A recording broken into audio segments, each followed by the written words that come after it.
for tuning in to Local News Live, a production of AOC Community Media in partnership with the Acadiana Advocate and the larger Advocate News Organization.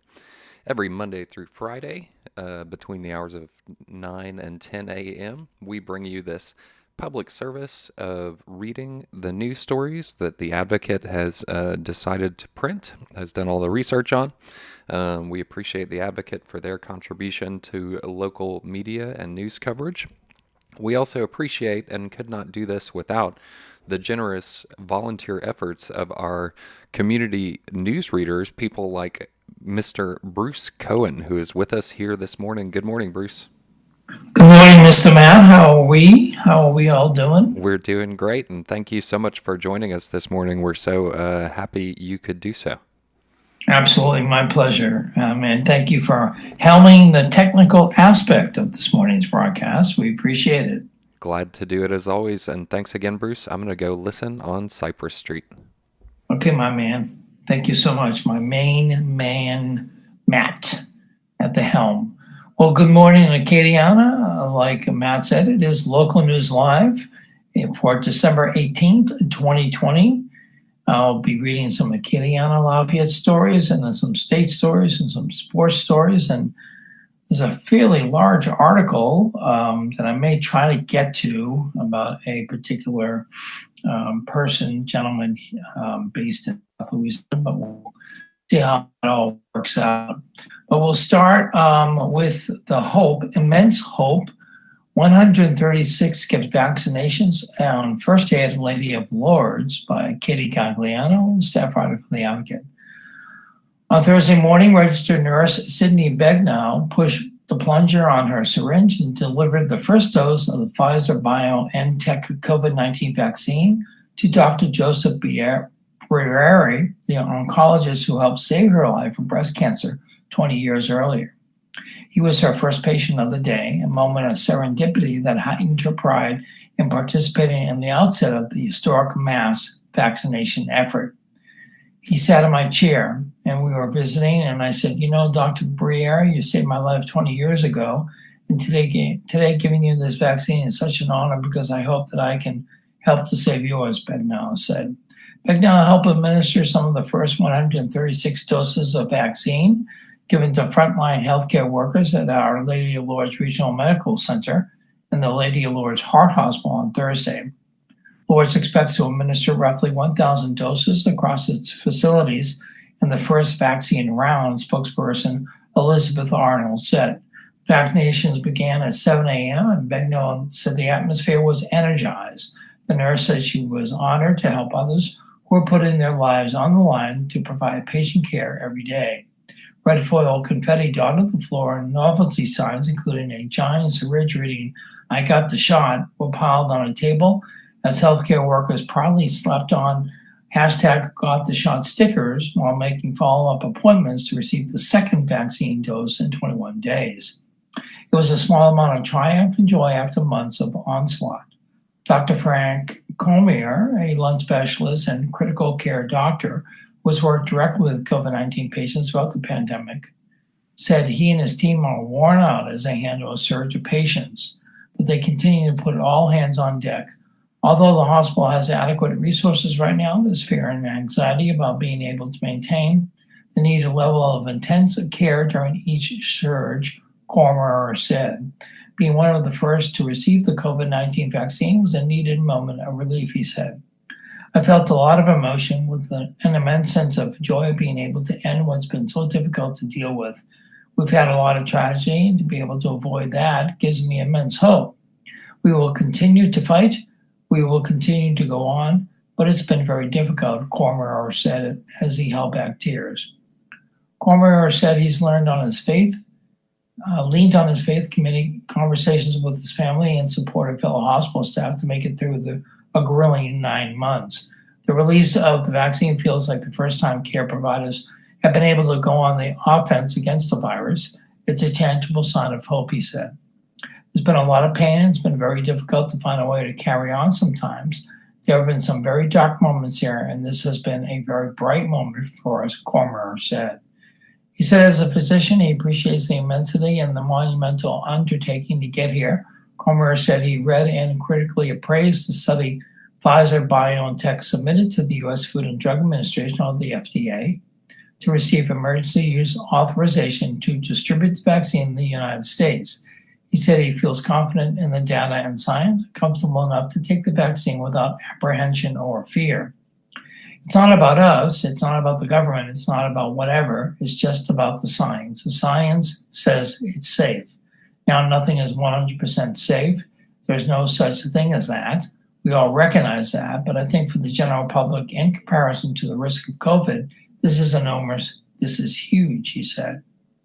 Edward Broussard, Lord's Pharmacy Director, and his staff are responsible for tracking the vaccine's temperature during transit and administration, distribution of the vials during vaccine clinic days, and coordinating with Our Lady of the Lord's Regional Medical Center in Baton Rouge, medical system's vaccine management hub, to maintain inventory. It's a precise process, he said, because every action affects the longevity of the vaccine. Once transferred from an ultra-cold freezer to a standard medical refrigerator, the vaccine is good for 5 days. Once diluted with sodium chloride for injection, it's good for 6 hours. If left undiluted at room temperature, it's good for only 2 hours, Broussard said. This is like gold here, Broussard said, gesturing to the refrigerated vials of the vaccine in the pharmacy. It's important not to lose product, he said. Each vial contains 2 millimeters of COVID-19 vaccine, which equals 5 doses once it's mixed with sodium chloride, Broussard said. The small vials are packed into plastic baggies with the U.S. Centers for Disease Control and Prevention label with the vaccine's delivery information and use-by date, and sit in a red tray awaiting retrieval at 2 to 8 degrees Celsius. Although the vaccine is a bright spot, medical professionals are warning the public not to become complacent with safety precautions.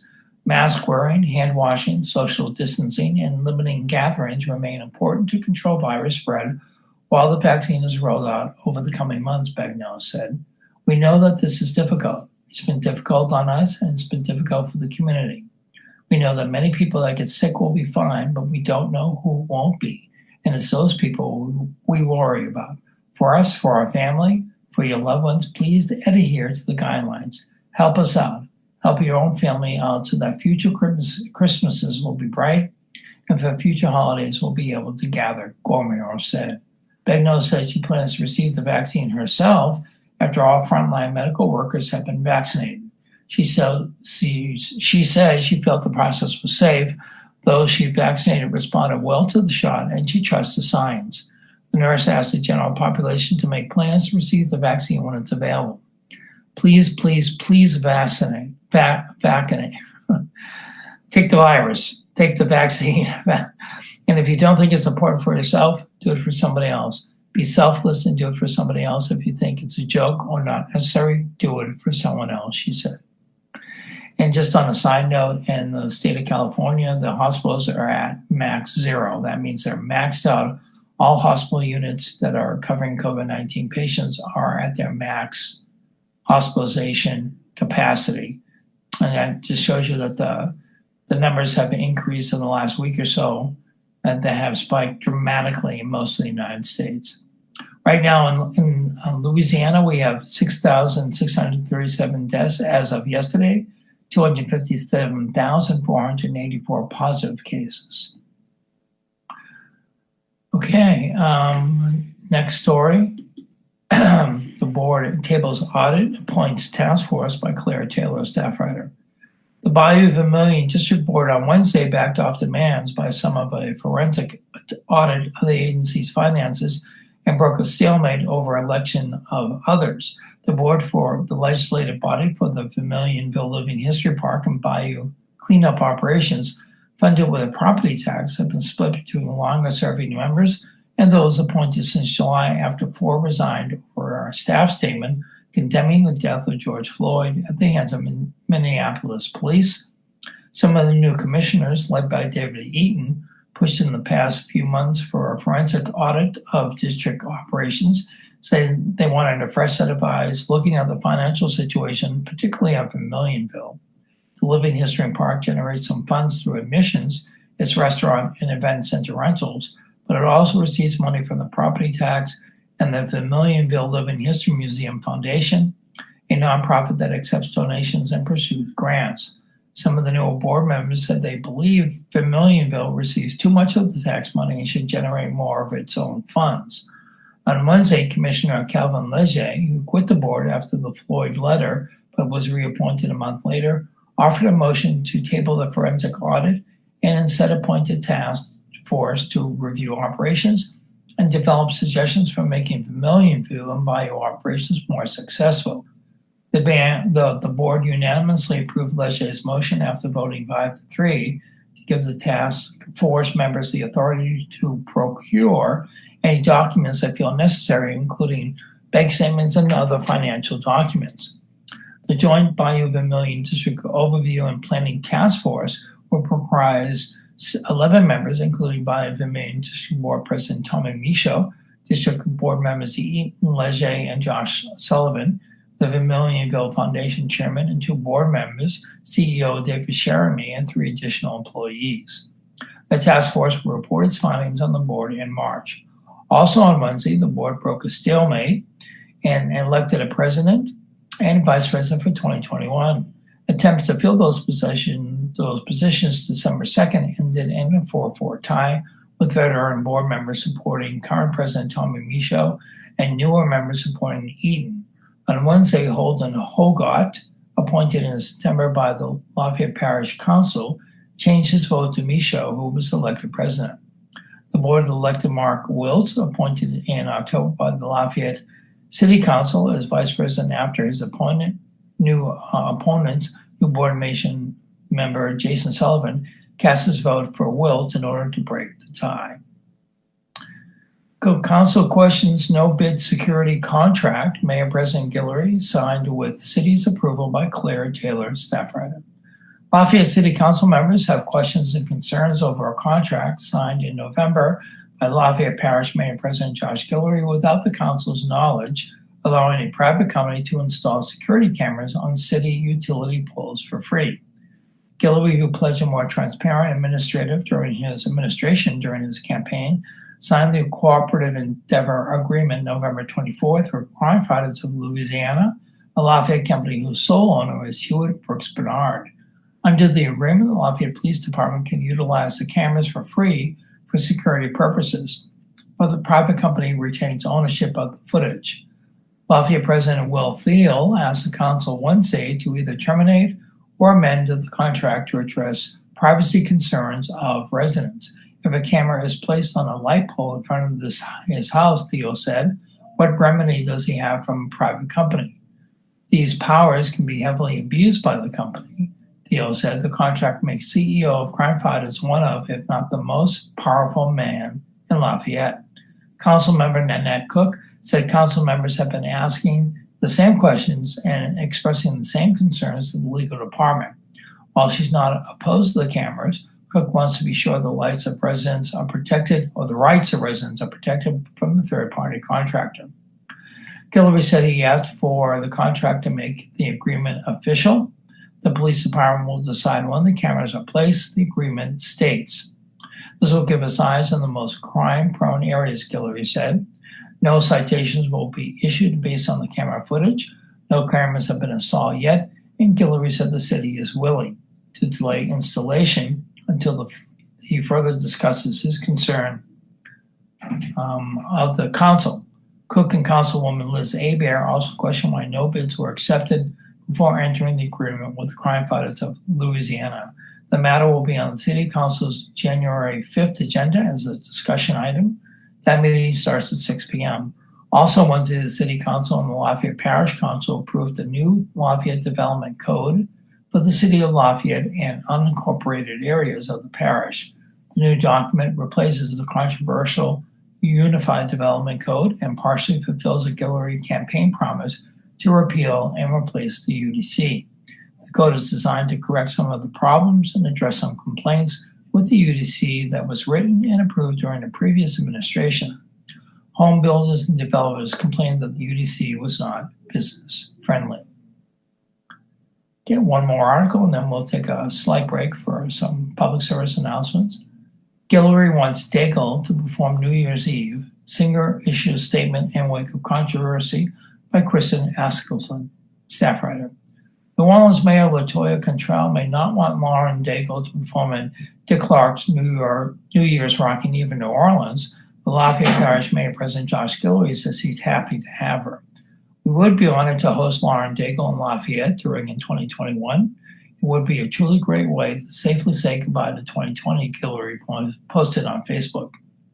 Cantrell asked the production company to remove the Louisiana singer-songwriter from its live television performance lineup after Daigle participated in a controversial, mostly mass-free rally in the French Quarter last month. An estimated 400 people, most without masks despite the coronavirus pandemic, attended the outdoor gathering organized by activist pastor Sean Fuchs and drew harsh criticism.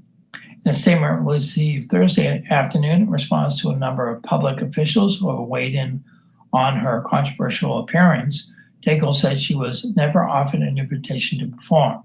I would have been and still would be honored to represent our city on New Year's Eve, and although I was aware of discussions regarding my involvement, an offer was never made. Daigle, who was born in Lake Charles and grew up in Lafayette, says she is disappointed that my spontaneous participation in the French Quarter rally has become part of the political discourse, and I'm saddened by the divisive agendas of these times. Her involvement, she said, was focused on lifting spirits, providing hope and encouragement during these polarizing times. So far, the Guillory administration has not heard from or reached out to producers of Dick Clark's Rocking New Year's Eve. In her letter to the television show's producers, Cantrell wrote, Ms. Daigle cannot and should not be rewarded with national media exposure and a public spotlight. She harmed our people, she risked the lives of our residents, and she strained our first responders in a way that is unconscionable in the midst of a public health crisis. Lieutenant Governor Billy Nungesser criticized Cantrell's letter, saying New Year's Eve shows promotes New Orleans and citing Daigle as the state's voice of the Sunshine Tourism Recovery Plan, according to WSUV TV. I am shocked and disappointed that the mayor would attack one of our own in this manner, he said. On Monday, Louisiana Attorney General Jeff Landry also pledged his support for Daigle. Landry told Daigle he vows to protect her rights to protest and worship and offered his assistance to work with more hospitable regions in our state and join Guillory in suggesting the event could be moved to Lafayette. And here is Lauren Daigle's statement. It reads, I love the city of New Orleans. Its music, culture, and creative people are like any other, and its rich history should be celebrated. That is what my work within the city has always focused on, my deep desire to see New Orleans and its music scene flourish. To be clear, I had no part in creating and planning the event that took place in the French Quarter last month. I was not scheduled to perform, and I was not part of the promotion. Out riding my bike with a friend, I saw a New Orleans Police Department barricade set in place and uniformed police officers providing protection for a gathering of people that had come to pray. I was asked to sing. To me, that is the very moment when music serves its higher purpose. It's what gives people encouragement, hope for a better future, and it's what can usher joy into their hearts. My involvement was focused on lifting spirits, providing hope and encouragement during these polarizing times. I'm disappointed that my spontaneous participation has become part of the political discourse, and I'm saddened by the divisive agendas of these times. I would have been and still would be honored to represent our city on New Year's Eve, and although I was aware of the discussions regarding my involvement, an offer was never made. I have wept pleading for this chaos to dissipate and for harmony to return. We need unity when people are desperate, suffering, starving, or out of work. I have a deep and profound love for the state of Louisiana, for the city of New Orleans, and the people that reside here. I want to thank everyone who has offered kind words and support. They have been a balm for my soul throughout this process. Okay, we'll take our first little break and read a couple of public service announcements.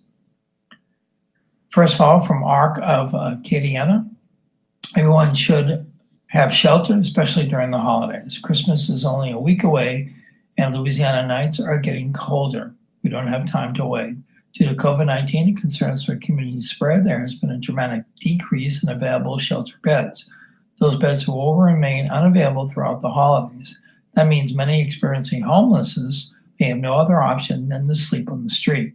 Throughout this pandemic, Acadiana Regional Coalition on Homelessness, or ARC, has been able to utilize local hotel and motel rooms as a temporary housing solution.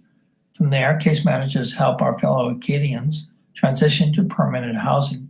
ARC is very proud of their success in keeping those they serve safe from COVID-19 and on their way to long-term stability. However, the number of homeless is growing and the holidays are here. ARC needs your help to get our neighbors out of the cold and into warm, safe housing for the holidays. Can you help today? If so, go to arcacadiana.org, that's archacadiana.org, or if you prefer to make a donation by check, you can mail it to ARCH, that's ARC, P.O. Box 3936, Lafayette, LA 70502. Vitalant is in urgent need for blood donations. Blood and platelet donations often drop during the holiday months as fewer donors are available because of seasonal activities and illnesses. But this year, the outlook is particularly worrisome. With many schools transitioned to virtual learning, businesses in work-from-home situations, about 1,600 Vitalant blood drives have already been canceled for all of November and all of December. Currently, there's an urgent need for O-negative blood, the universal blood type that all patients can receive. O-negative donors can maximize their impact by giving a power red donation. So Vitalant encourages donors to make an appointment by visiting vitalant.org, that's VITALANT.org, or by calling 877-25-VITAL, that's 877-25-VITAL. Getting back into the news cycle. Edwards, story about Bell Edwards, our governor. More doses may be available for Louisiana by Sam Carlin, staff writer. As Louisiana wades through both the surge in coronavirus cases at its overwhelming hospitals and the receipt of tens of thousands of new vaccine doses, officials on Thursday were presented with good news and bad news. The bad news, hospitalizations soared above 1,600, surpassing the total seen during the summer wave of COVID-19, and prompting a new round of dire warnings from hospital officials that the virus continues to spread. The good news, the 5-dose vials of vaccines I wrote into Louisiana this week featured a surprise 6th dose, in many cases, something Dr. Joe Cantor, head of the COVID-19 response of the state health department, described as lagniappe. The state has tracked 7,000 doses administered to hospital workers so far, Governor John Bell Edwards said, though he believes the total is higher. The so-called angel doses of the vaccine produced by Pfizer could stretch the relatively thin first supply to cover thousands of additional healthcare workers, and Edwards praised the development. While visiting Our Lady of the Lake Regional Medical Center in Baton Rouge, the state's largest hospital, officials told Edwards they were routinely squeezing a 6th dose out of the vials, and the feds approved of their use. Dr. Catherine O'Neill, the lake's infectious disease expert, who has advised Edwards and the legislature on the pandemic, rolled up her sleeves Thursday morning and received the first of 2 injections to protect her from the illness. The celebration was short-lived. Our hospital is full, O'Neill said. Every hospital in the state is full. I worry about my family. I worry about small communities that don't have access to care. We've got to get this pandemic under control if we want to give care to everybody. Edwards, who fielded a host of questions about the timing and scope of the first batch of vaccinations, said the vaccine is in the long-term way out of the pandemic, not the immediate solution as the virus continues to ravage the state. We cannot take our eyes off what is the main priority here, and that is slowing the spread immediately, he said. The state current phase 2 order, spelling out a host of restrictions on businesses and gatherings, expires next week. Edwards said he does not plan to loosen any of the rules when he announces the next phase early next week. After getting vaccinated, O'Neill walked the governor through the discharge process and second dose. She also warned him that from Wednesday to Thursday, the hospital saw its biggest one-day increase of COVID-19 patients since July, when the hospital was overwhelmed. The hospital added 19 COVID patients over the 24-hour period. Typically, in a full period, the hospital gets 2 to 3 a day, said spokesperson Ryan Cross. Cross said the intensive care unit at the lake has 124 patients. Normal ICU capacity is 95, with 80 to 90 patients in the unit at any given time. The number has largely remained above 100 since the spring, stretching staff thin. Edwards said the high hospitalization holds true across the state after holding a call with hospital leaders this week. And after visiting with staffers in the COVID-19 unit at the lake, he said workers are getting tired. It is demoralizing and somewhat frustrating when they see multiple surges, he said. Dr. Takeshia Davis, CEO of New Orleans East Hospital, says the vaccines that arrived at the facility were met with tremendous excitement and emotion. They also came as COVID-19 patients continue to come to the hospital at a higher clip, though the number is a fraction of what it was in the spring surge, which made New Orleans a national hotspot. The current surge has hit other parts of the state harder than New Orleans Parish, which is the only parish to still meet the thresholds to allow bars to stay open. Our healthcare teams are tired, Davis said. We've been battling COVID-19 for 9 months. The current phase of the vaccine, called 1A, sends a medication only to hospitals to immunize workers and to nursing homes and other long-term care facilities. The latter group will largely use the vaccine produced by Moderna, which is expected to be sent to the states in the coming days after federal approvals. Beyond that, much is unclear. Edwards said he doesn't know who will be next in line until the federal government sends out recommendations. But he also said he strongly suspects the elderly and people with underlying health conditions who are at much greater risk of severe illness or death from COVID-19 will be included. For the current phase, Edwards says the state has tracked 7,000 of the 39,000 doses are being administered, but he believes the total number is higher. The Democratic governor appeared last week at a White House roundtable where he said the state would administer all doses within 48 hours of receiving them. On Thursday, he walked that back, saying he intended to pledge that the state will begin administering the doses within 48 hours. He said they will be administered as quickly as possible. Louisiana received its first batch of about 39,000 doses over several days this week, though the additional 6 doses will likely boost that number. While some other states said they expect a smaller number of doses in the second batch next week than originally thought, Edwards said he hasn't received that information yet. I wouldn't expect to know that until tomorrow, he said. He had previously said he expected 40,000 doses in the second batch. Federal government is holding back enough doses so that the 79,000 estimated people in the first phase will be able to get a second dose after 21 days. The Lakes O'Neill said the hospital has received new guidance that allows some wiggle room and when the second shot is administered. Initially said at 21 days, O'Neill said it can be given as early as 17 days after the first shot. That could allow hospitals to spread out the second vaccine instead of creating a huge rush all at once. Edwards also noted that it's not yet clear whether people who become vaccinated can still spread the disease through particles of the virus in the nasal passage. He said the state will continue to recommend people wear masks even after getting the vaccine until the federal government hands down new guidance. This is the beginning of the end, Edwards said. Okay, let's look at this real quick. Okay, let me read this quick article and then we'll go to our half-hour break. This article is entitled, Push to Retain 5,000 Workers in High Demand. Something is Working, by Will Centel, staff writer. Retaining 5,000 workers who lost their jobs during the coronavirus pandemic should reach its target by April, a top official of the Louisiana Community and Technical College System said Thursday. The purpose of this was to reskill those who are currently unemployed by COVID into jobs that are hiring in the current economy and will be hiring in the long term, said Camille Conaway, Senior Vice President for Policy and Industry Partnerships at LCTCS, which is administering the training. The effort is called Reboot Your Career. It is designed to qualify men and women for jobs mostly in 12 weeks or less.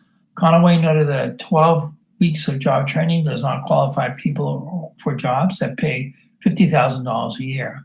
But we can train for what can be an on-ramp credential, she said. It gets you in the door.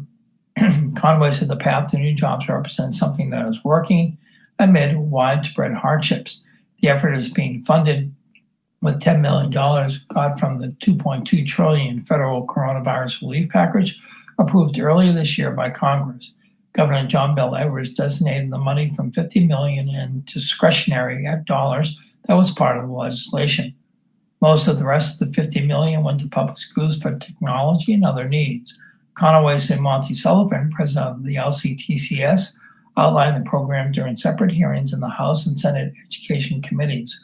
Conaway said 700 workers were retained in the first 3 months of the program, and the total will be 1,500 shortly. We will go through the 10 million by the time we are in session, she said. The demand is huge. The 2021 legislative session begins April 12th.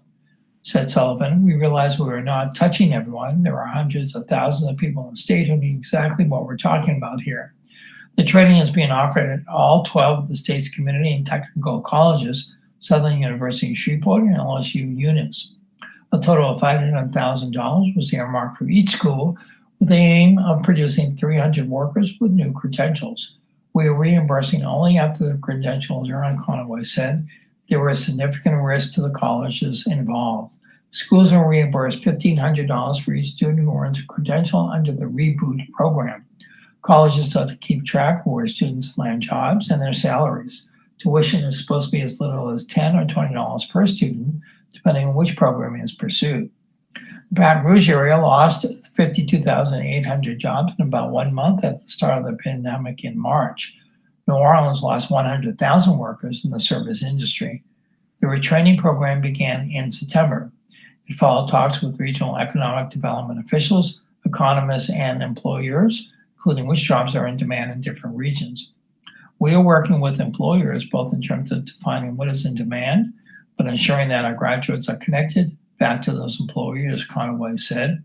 Few industries emerged: healthcare, transportation, and logistics, information technology, manufacturing, and construction. Jobs include nursing assistant, web developer, machinist, and carpenter. Conaway said Louisiana's timber industry is having a record-breaking year. Manufacturing and construction have continued to hire throughout COVID, said Conaway, a former top official at the Louisiana Association of Business and Industry. She said construction needs are heavy in southwest Louisiana after Hurricanes Laura and Delta.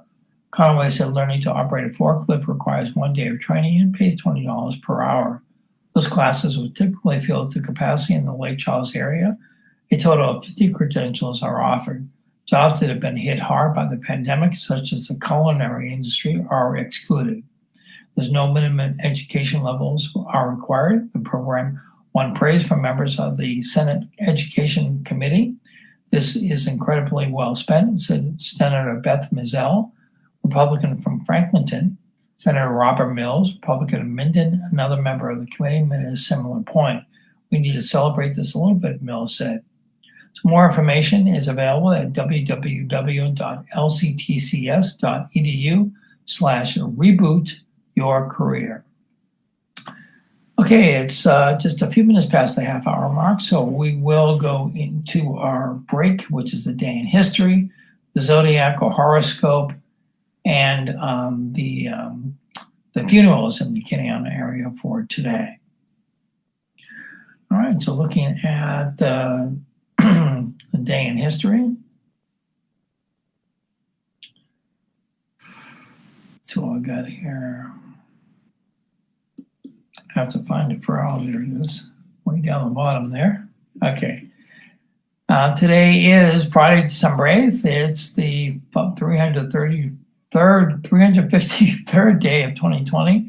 There are potentially 13 shopping days left in the year. Today's highlight in history: on December 18th, 1865, the 13th Amendment to the Constitution abolishing slavery was declared in effect by Secretary of State William H. Seward.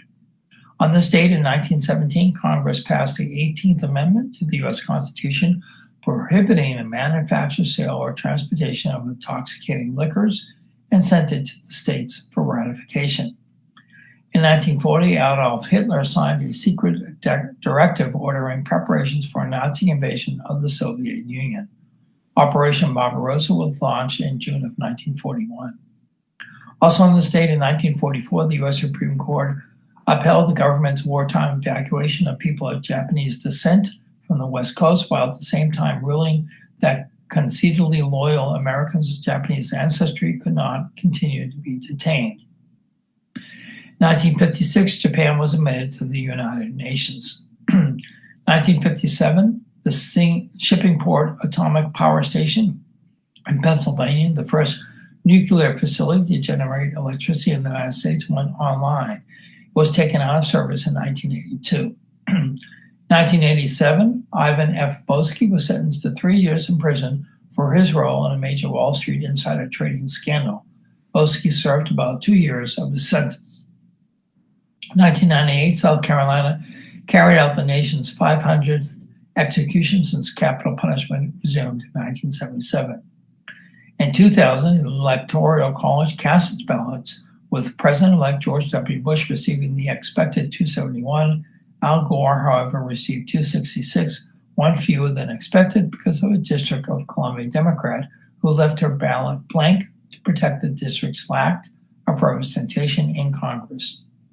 In 2003, two federal appeals courts ruled the U.S. military could not indefinitely hold prisoners without access to lawyers or American courts. And in 2018, the Trump administration banned bump stocks, the firearm attachments that allowed semi-automatic weapons to fire like machine guns, and gave gun owners until late March to turn in or destroy the devices.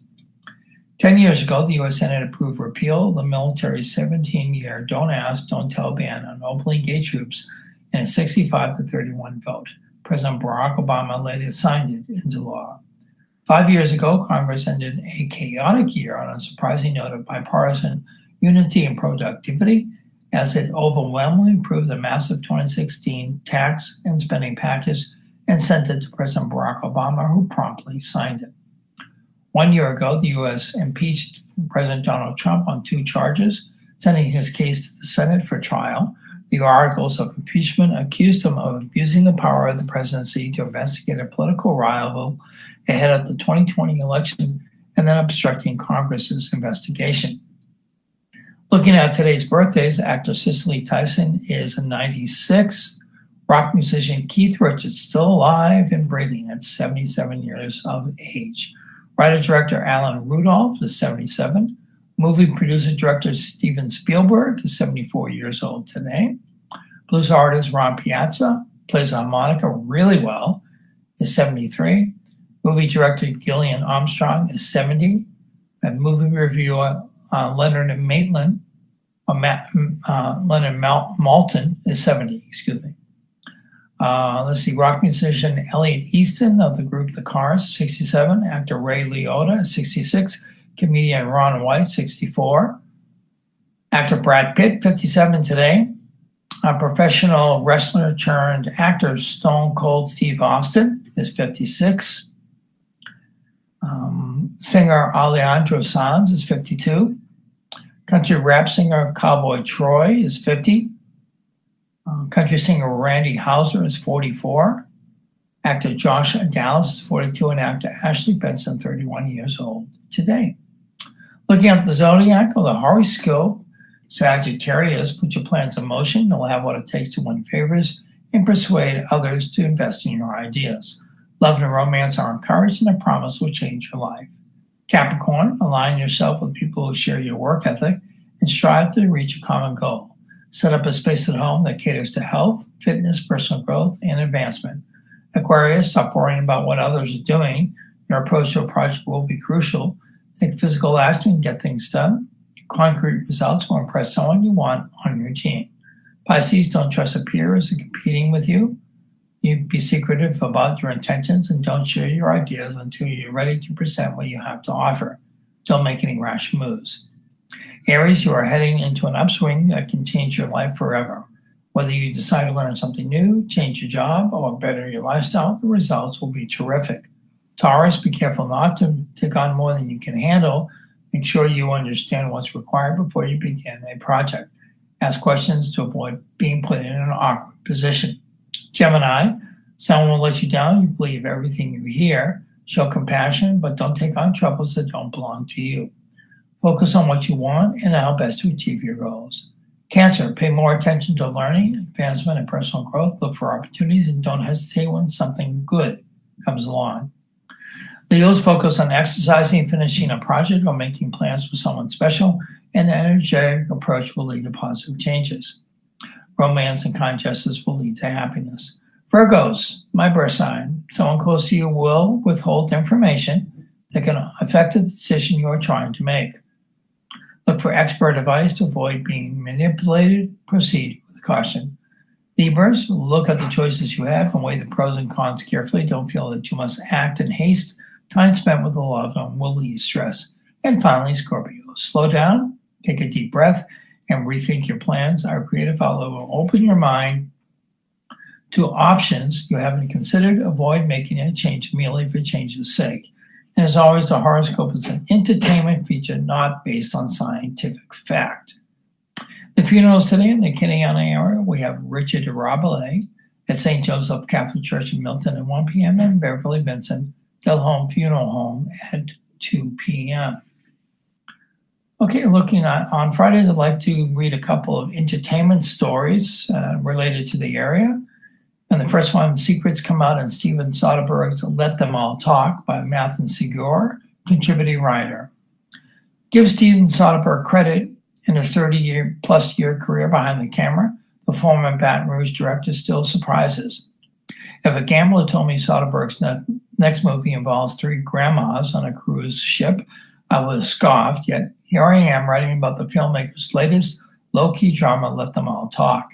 Now available on HBO Max, Let Them All Talk isn't merely about old-timers taking one last vacation. True to form, the one thing that doesn't surprise is that Soderbergh's movies are never that simple.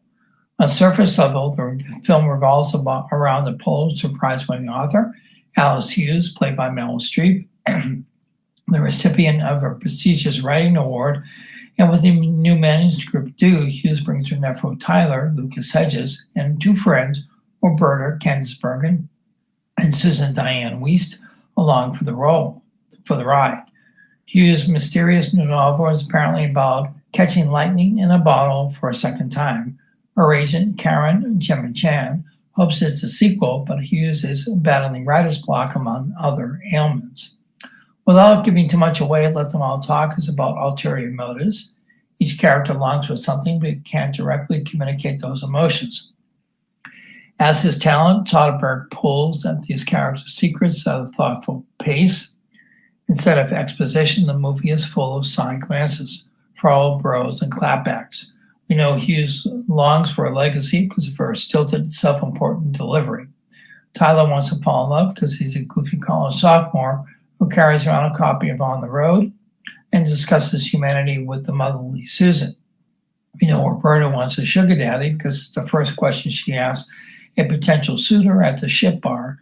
How it all unravels to what makes Let Them All Talk a joy to watch. These characters aren't bungee jumping or making bold statements.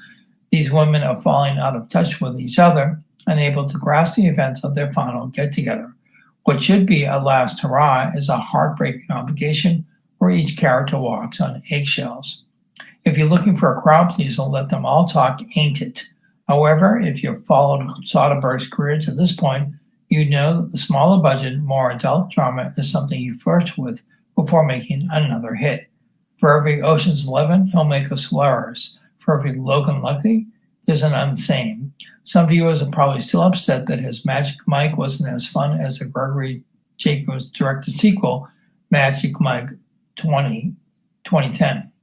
I'm no gambling man. I can't guess what Soderbergh will do next. What I can say with confidence is that Let Them All Talk is another fascinating feature from a filmmaker who is always willing to roll the dice. Okay, and since the holiday season is upon us, let me read to you some of the events that are happening in the Acadiana and Baton Rouge area for the season. We have a little less than a week away from, a week from Christmas, and these are still some events that you can participate in. We'll start with, this story is called 'Tis the Season, They're Still Merry and Safe Christmas Events Left to Catch in the Area by Judy Bergeron, staff writer. Decorations done, shopping finished, presents wrapped. Reward yourself by taking in one of the area's remaining holiday events. Here are some suggestions for happenings around the Baton Rouge and Lafayette areas. Just remember to wear your mask and social distance. Notice that all in-person events have instituted coronavirus protocols.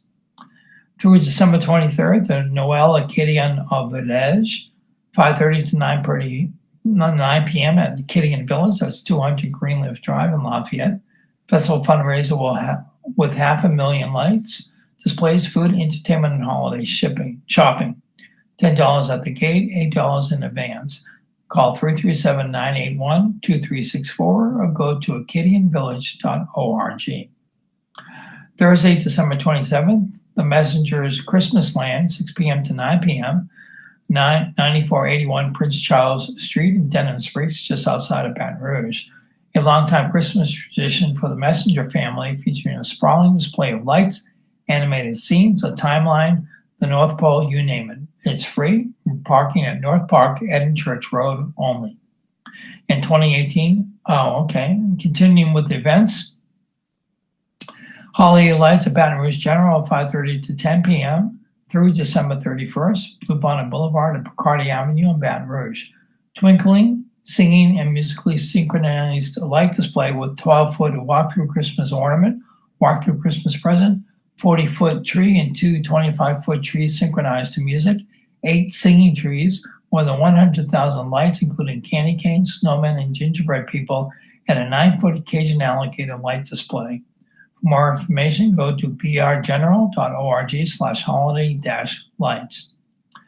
Through January 3rd, you can do ice skating on the river at various times at Raising Cane's River Center area at 275 South River Road in Baton Rouge. They have 75-minute sessions nearly every day, $12 to $14 per person, with group packages for parties of more than 10 people.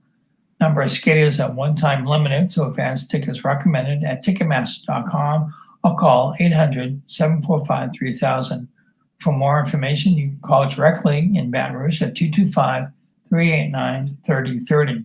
While downtown, check out the holiday lights and giant tree in North Boulevard, Town Square, and along North Boulevard.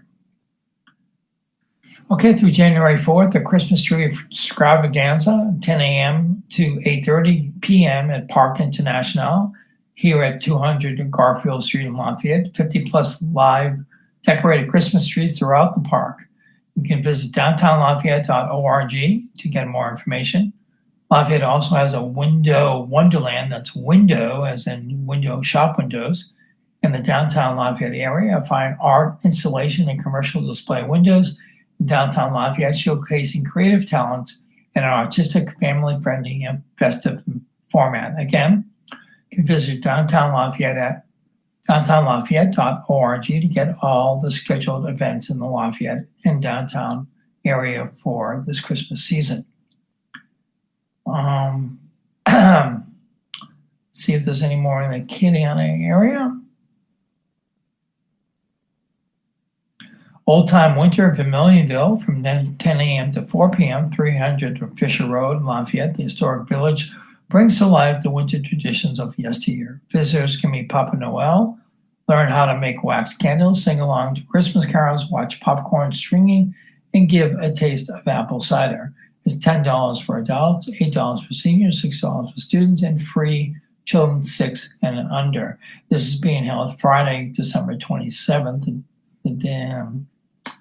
I believe that's next Friday. I would think that would be Sunday, but I have to look at my calendar. The 27th this year is Sunday, so they're incorrect. It's Sunday, December 27th. If you're interested, you can call Vermilionville 337-233-4077, or Vermilionville, just go to the website vermilionville.org. Okay, well, it's almost 10 minutes out. We have about 5 or 10 minutes left in the broadcast. So let me go to, let's go to one more Louisiana story, and then we'll head into sports. Personal income declines in Louisiana. Louisiana dropped higher than U.S. average since extra jobless benefits ran out by Christian Mossbrucker, staff writer. Personal income across Louisiana dropped by 13.8% during the third quarter compared to the second quarter this year. Nationwide, state personal income declined on average by 10%, according to the U.S. Bureau of Economic Analysis data released on Thursday. Personal income refers to all wages generated by people and their investments on Social Security benefits. This would include the federal stimulus checks of at least $1,200 for individuals and extra federal unemployment benefits of $600 each week for several months with the coronavirus relief package passed in March. These benefits run out by the end of the second quarter and has significantly boosted personal income across the country. Since then, some unemployed people have also exhausted benefits, which typically last 26 weeks. There is another 13 weeks in extended unemployment benefits for those who qualify. Okay, let's see, 9:51.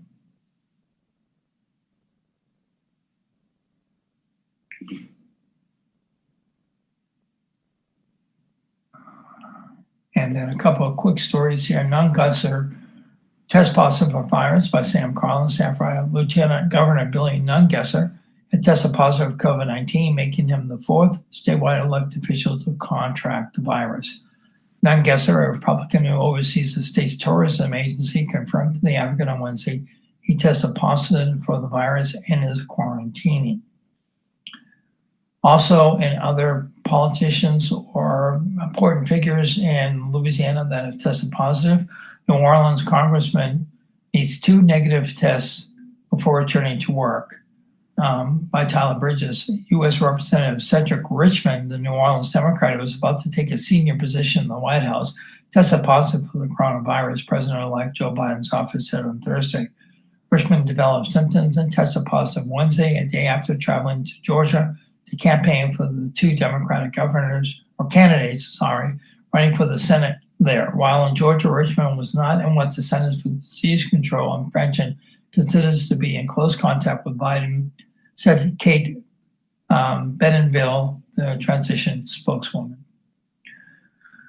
Okay, let's move on to sports news. As of last night, when the Advocate Friday edition went to press or went and the final online version, it was expected that this Saturday there would be a meeting between Coastal Carolina and UL, but unfortunately, after the paper went to press, it was reported that the game was to be canceled. So the articles that are currently in the newspaper today are not in occurrence with what happened last night. So late last night, the story reads that the rematch was let me get to the top of the story here. Coastal Carolina versus Louisiana canceled. Sunbelt crowns co-champions title game called off due to COVID-19. A highly anticipated rematch between number 12 Coastal Carolina and number 19 Louisiana in the Sunbelt Championship game has been canceled due to a positive COVID-19 test in the Coastal Carolina program, the Sunbelt announced Thursday night. Again, this was after the paper went to press. One of the Chancellor's entire position groups would have been unavailable for the game due to possible exposure, according to the league's announcement. We are very disappointed that the championship game cannot be played, but we are so proud of all the players and staff members and their hard work during this truly challenging season, Sunbelt Commissioner Keith Gill said in a release. We will honor both teams as 2020 Sunbelt Conference co-champions. So Carolina Coastal will be East Coast and UL will be West Coast. The next destination or West Division and Carolina Coastal will be East Division. The destination of co-champions may not sit well with some Coastal Carolina fans, considering the undefeated Chanticleers handed Louisiana its only loss of the season. Coastal Carolina won 30-27 on October 4th in a road game and a last-minute field goal attempt against the Raging Cajuns team ranked number 21 at the time. The performance was a signal that the Chanticleer's team picked to finish last in the conference was legit, and they continued to impress throughout a season that included a thrilling victory over BYU that was ranked number 13 at the time. The rematch was set to be a good one, with Coastal Carolina entering as a 3-point favorite. The teams share similar statistical profiles with balanced attacks that emphasize running the ball, and their first meeting was a thriller as Coastal Carolina emerged victorious via a 40-yard field goal in the final seconds of the game. Coastal Carolina was also hoping for the opportunity to earn a New Year's 6th bid as a top-ranked Group of 5 team in the final college football playoff rankings. However, it would have needed Cincinnati to lose to Tulsa in the AAC championship game in order for that to happen. Okay, so now you know that game has been canceled, and hopefully if the UL Cajuns, Raging Cajuns football team will be headed to a bowl game. Hopefully, let's keep our fingers crossed that COVID-19 doesn't mess things up for that. Okay, it's now 9:56, which we are past our time for the audio portion of today's broadcast to be heard on our TV stations. We can now be heard on our online streaming service, which is Cypress Street Radio, COIPRESS Street Radio. Go to that, put that in your browser, go to the webpage and the homepage and click on the play button. Or you can listen to us on YouTube at our YouTube station, which is AOC Community Media. Okay, I have one more story to read here in regards to sports. Acadiana and Destrehan meet again. Number 1 Wrecking Rams host number 5 Wildcats, a rematch of 2019 Class 5A championship by Kevin Foote, staff and sports writer for the Advocate. In a continuation of what's become a good playoff rivalry, number 1 seeded Acadiana hopes to extend its winning streak over number 5 Destrehan when they meet at the Class 5A state semifinals at 7 p.m. Friday at Bill Dotson Stadium. Just a year ago, Destrehan gave Acadiana's dreams of the program's first undefeated season a scare before the Wrecking Rams survived with an 8-3 victory in the Mercedes-Benz Superdome. 5 years before that, the Rams beat Destrehan 23-7 in the state final, just after 1 year after defeating the Wildcats 35-7 in the 2013 semifinals. In 2007, a dynamic Destrehan team beat the Rams 41-21 in the state final. Whenever you think about the standard in Class 5A, Acadiana is always one of the names that's always in that conversation, Destrehan coach Marcus Scott said. You know, at some point, no matter which road you take, you're going to have to face an Acadiana or a Zachary, the usual suspects. We have a lot of respect for their program. Their record speaks for itself. Scott is a first-year head coach at Destrehan, but he was the Wildcats defensive coordinator in 2016-17 and later brought John E.R. semifinals as the head coach. Friday's matchup figures to be similar to last year's meeting in Superdome.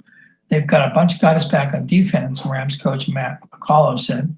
They try to run the football. They've got some big backs. The quarterback can run, and they've got a couple of decent receivers. They've got some of the same guys, but also a similar approach, good defense, and run the football. The Wildcats, 10-1 for the season, lost their first game of the season to St. Paul's with a bit more of a spread approach. Since then, they've been seen running around the ball more and playing stout defense. We had a sophomore quarterback, and we knew we were going to have 2 good backs. We wanted to protect the young quarterback a little bit more, Scott said. Wanted to have his throws be more of play action and things of that nature. The Rams typically oblige keeping the clock running with their veer attack powered by running backs Omari Wiggins, Tyvin Steno, and Kevin Williams. Quarterback Jeremiah Brown continues to play a bigger role as a runner, but will mix in a big pass play on occasion, like last week's 47-yard to right end Sammy Key. McCullough has seen improvement from his offense down the stretch. I think we're steadily getting better, McCullough said. you have to remember that in normal years, we'd be in the 11th game of the season. I think we've already gotten better. It's a different type of offense than last year, but we're playing well. I think right now we're playing as well offensively as we have all year. All right. Well, that's all the news that can fit into the 9 a.m. to 10 a.m. slot here for our local news live. We present this to you every weekday, Monday through Friday, with volunteer newspaper readers like myself from 9 a.m. to 10 a.m. as a service to our visually impaired community and to those in our community who don't receive the newspaper or have access to the news cycle. We appreciate you tuning in and listening. If you would like to be a newspaper reader volunteer, simply go to the AOC Inc. website, aocinc.org website. Pull down the volunteer form, look at the newspaper reading volunteer form, fill that out, and Miss Mandy will get in touch with you and train you. And we're all doing this from our home studios since the pandemic hit, so it's pretty easy to do. If you're interested, we'd love to have you become part of our newspaper reader volunteer family. As always, this is Bruce Cohen. Will always be Bruce Cohen. I appreciate, again, you tuning in. And I just ask you to be safe, healthy, and smart. Please be smart. We've got the vaccines going now, and there is, as I say, light at the end of the tunnel, but we still have to be very vigilant in terms of wearing our masks, doing all the protocols that are necessary, and to stop the spread. Just stop the spread. Let's get it under control, folks. It's up to us. It's not up to the government. It's not up to the politicians. It's not up to the cities.